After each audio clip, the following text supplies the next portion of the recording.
Firenze, un uomo stringe il coltello in pugno, attende nell'ombra, immobile. Non è un sicario, ma un poeta. Si chiama Dino Campana e attende la sua vittima. Era il 1913, per le strade si trascinavano i reduci della guerra in Libia. Anarchici e polizia sparavano rivoltellate nel fango delle periferie. Nell'aria c'era un'elettricità malata. Nei caffè di Firenze hipster futuristi volevano bruciare il mondo. L'aria profumava di carbone, rabbia e voglia di caos. Il mondo ondeggiava sul baratro della prima guerra mondiale. Dino Campana era il poeta del caos. Al tempo era qualcosa di inedito, uno stile poetico espressionista, stravolto, visionario, psichedelico, soffuso di etere e follia.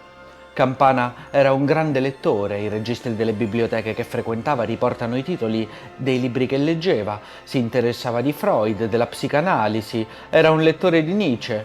Campana è un poeta folle e veggente, la sua poesia è visionaria, allucinatoria, perennemente in bilico tra la realtà e l'inconscio. La parola inconsciamente ricorre continuamente nei primi paragrafi della Notte, il poema in prosa in cui racconta le sue peregrinazioni notturne in periferia tra zingari e prostitute. Inconsciamente io levai gli occhi alla torre barbara che dominava il viale lunghissimo dei Platani. Sopra il silenzio fatto intenso essa riviveva il suo mito lontano e selvaggio, mentre per visioni lontane, per sensazioni oscure e violente, un altro mito, anch'esso mistico e selvaggio, mi ricorreva a tratti alla mente. Laggiù avevano tratto le lunghe vesti mollemente verso lo splendore vago della porta le passeggiatrici, le antiche. La campagna intorpidiva allora nella rete dei canali, fanciulle dalle acconciature agili, dai profili di medaglia, sparivano a tratti sui carrettini dietro gli svolti verdi. Un tocco di campana argentino e dolce in lontananza. La sera, nella chiesetta solitaria, all'ombra delle modeste navate, io stringevo lei, dalle carni rosee e dagli accesi occhi fuggitivi. Anni e anni e anni fondevano nella dolcezza trionfale del ricordo. La grammatica collassa, la punteggiatura salta, scompare o viene utilizzata in modo anomalo, lasciando le frasi spezzate. La sintassi viene deformata, stravolta, elusa, ma sempre con consapevolezza retorica, uno stile cinematografico che si muove per immagini. Dino Campana aveva una malattia mentale che lo spingeva a vagare. In paese lo chiamavano il matto, gli tiravano le pietre. Lui leggeva, era intelligente, ma emarginato. La madre era glaciale, lo zio era in manicomio e l'ombra della malattia mentale l'aveva sempre accompagnato sin da bambino.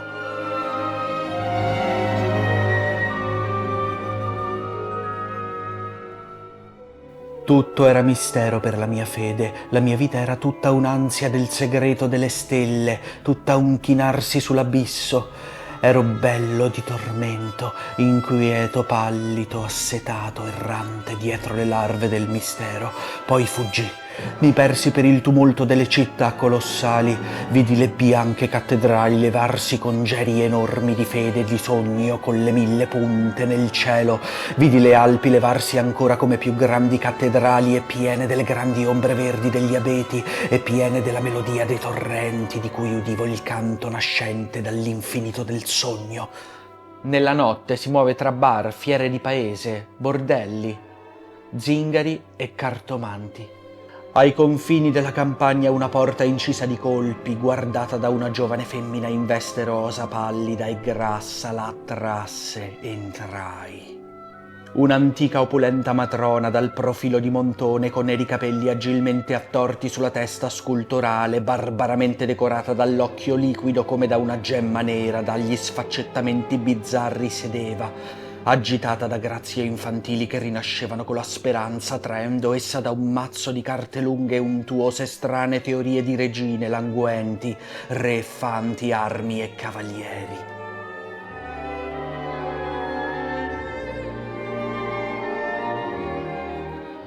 Ma perché proprio canti orfici? Campana aveva letto un libro sull'orfismo, un'antica religione misterica ellenica. Come Orfeo, Campana scende negli inferi, la notte, i bordelli, la follia, il caos, non per lasciarsi distruggere, ma con la speranza titanica di recuperare la bellezza perduta attraverso il canto. È la missione del poeta sciamano, attraversare l'abisso e tornare per raccontare l'indicibile. Dino Campana stringe il coltello in pugno. La vittima designata è Giovanni Papini e, se necessario, il suo amico Ardengo Soffici. I due sarebbero usciti di lì a poco dal bar Le Giubbe Rosse, il ritrovo per eccellenza dei futuristi. Papini era un polemista feroce alla Cruciani, Soffici un dandy alla Parenzo. Insieme dirigevano il podcast cartaceo più alla moda dell'epoca, la rivista Lacerba, il megafono delle tendenze futuriste. Erano scrittori famosi e affermati, e Campana gli aveva affidato la sua opera. In una lettera a Papini si legge un appello disperato. Sono un povero diavolo, uno spostato che scrive come sente. Ho bisogno di essere stampato per provarmi che esisto. Ma passano i giorni e i due non rispondono. Campana purtroppo non aveva fatto copie di riserva del suo manoscritto e il motivo del silenzio è brutale. I due intellettuali avevano perso le sue carte. L'unica copia esistente al mondo era svanita nel nulla. Quando Campana lo intuisce perde la testa. In una lettera disperata li minaccia, giurando di presentarsi a Firenze con il coltello in pugno. Quel manoscritto originale verrà ritrovato solamente nel 1971 tra le scartoffie in casa di Soffici, ma a quel punto ovviamente Dino Campana era morto da un pezzo. Campana era malato, come scriverà la sua Sibilla Alleramo, di nevrastenia con manie continue di fuga. Nel 1918 venne internato definitivamente in un ospedale psichiatrico in provincia di Firenze, Castelpulci. Gli venne diagnosticata una forma grave di psicosi schizofrenica. Alla fine Campana non ha mai davvero ucciso Papini e Soffici, li ha solo minacciati. La sua vendetta è stata un'altra. Ha riscritto interamente da capo il suo manoscritto, affidandosi solo alla memoria. E naturalmente lo ha riscritto completamente diverso. È proprio da questo sforzo sovraumano che nasce la sua unica opera, I Canti Orfici, che si aprono esattamente con il poema in prosa La notte.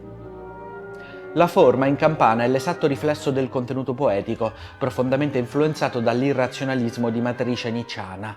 Rifiutando i sistemi ordinati e rassicuranti della ragione, il poeta dice un grandioso e tragico sì alla vita, in tutta la sua barbarica irrazionalità. Questa ebbrezza vitalistica, primitiva, irrazionalistica, si traduce in uno stile che vibra di un'estasi innocente e selvaggia, la stessa anima distruttiva e vitalistica che animava il futurismo, ma declinata in modo più autenticamente primitivista e simbolista. La sua è una poetica cinematografica che procede per immagini oniriche ed espressioniste, in cui gli uomini si muovono come marionette. Strisciavano le loro ombre lungo i muri rossastri e scalcinati, egli seguiva, automa. Diresse alla donna una parola che si perse nel silenzio del meriggio. Un vecchio si voltò a guardarlo con uno sguardo assurdo, lucente e vuoto, e la donna sorrideva sempre di un sorriso molle nell'aridità meridiana, ebete e sola nella luce catastrofica.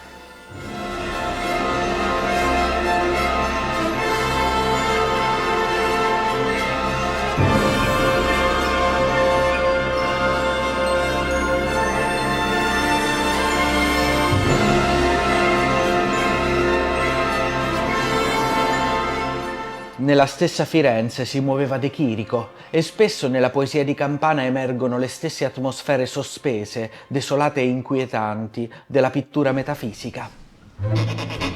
Nel 1907 la sua tendenza a vagare e a spostarsi continuamente lo porterà in Argentina, a Buenos Aires. Partirà da solo con un pacco di libri e una rivoltella. A Bahia Blanca e Mendoza fa il pianista nei caffè concerto e nei bordelli, il suonatore di triangolo nella marina, l'operaio sterratore nella pampa, il pompiere, per poi rientrare in Europa lavorando come mozzo su una nave. Nella notte il poeta vaga come tratto fuori da se stesso, tanto che a un certo punto la narrazione passa addirittura dalla prima alla terza persona, rendendo bene l'idea di questa pulsazione irrazionale e incontrollabile. Inconsciamente colui che io ero stato si trovava avviato verso la Torre Barbara, la mitica custode dei sogni dell'adolescenza. Saliva al silenzio delle straducole antichissime lungo le mura di chiese e di conventi. Non si udiva il rumore dei suoi passi.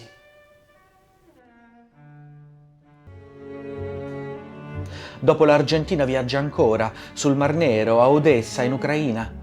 Fa il fuochista su una nave da cargo e si unisce a una compagnia di zingari che vendono stelle filanti nelle fiere di paese. Nella sera dei fuochi della festa d'estate, nella luce deliziosa e bianca, quando i nostri orecchi riposavano appena nel silenzio e i nostri occhi erano stanchi delle girandole di fuoco, delle stelle multicolori che avevano lasciato un odore pirico, una vaga gravezza rossa nell'aria, e il camminare accanto ci aveva illanguiditi esaltandoci di una nostra troppo diversa bellezza, lei fine e bruna, pura negli occhi e nel viso.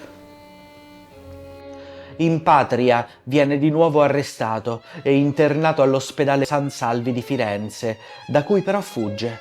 A Bologna frequenta la goliardia. È proprio sulle riviste goliardi che pubblicherà le sue prime poesie. Vagabonda verso il Belgio e a Bruxelles viene internato di nuovo. Campana era stato sbattuto per il mondo, si era lasciato lacerare dalla vita e anche da questo nasce la sua poesia lacerata, frammentaria, in cui i concetti naufragano, i nessi logici si dissolvono, le immagini si affastellano e c'è questa figura femminile che sfugge continuamente, che lui insegue in maniera ossessiva e che forse rivede in ognuna delle prostitute che incontra.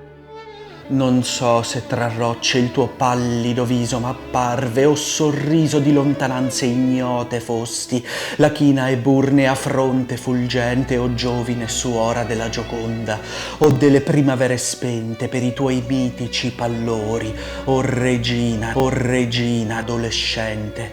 Ma per il vergine capo reclino io, poeta notturno, vegliai le stelle vivide nei pelaghi del cielo. Il poema in prosa alla notte è un continuo chinarsi sull'abisso di un mistero, quello dell'inconscio e dell'infinito. Il poeta è intento a inseguire la sua chimera, dominato da una tensione interiore che non riesce a spiegarsi, verso qualcosa che non comprende. Siamo sempre sull'orlo di un'epifania che non arriva mai, un desiderio di infinito che rimane irrealizzato e si scontra con la banalità del reale. Qual ponte muti chiedemmo, qual ponte abbiamo noi gettato sull'infinito, che tutto ci appare ombra di eternità? A quale sogno levammo la nostalgia della nostra bellezza? La luna sorgeva nella sua vecchia vestaglia, dietro la chiesa bizantina. Così, costretto a fare tutto da solo, Campana stamperà i canti a spese proprie e li venderà di persona ai tavoli dei caffè. Il suo stile è avveniristico, taglia di netto con la tradizione ottocentesca e va verso una dimensione illogica, irrazionale, postmoderna, puramente lessico-musicale. Campana morirà in manicomio nel 1932 per una setticemia contratta ferendosi i testicoli con il filo spinato durante un ultimo disperato tentativo di fuga dal manicomio. Una poesia in fuga, come l'ha definita Montale, che si disfà sempre un attimo prima di concludere.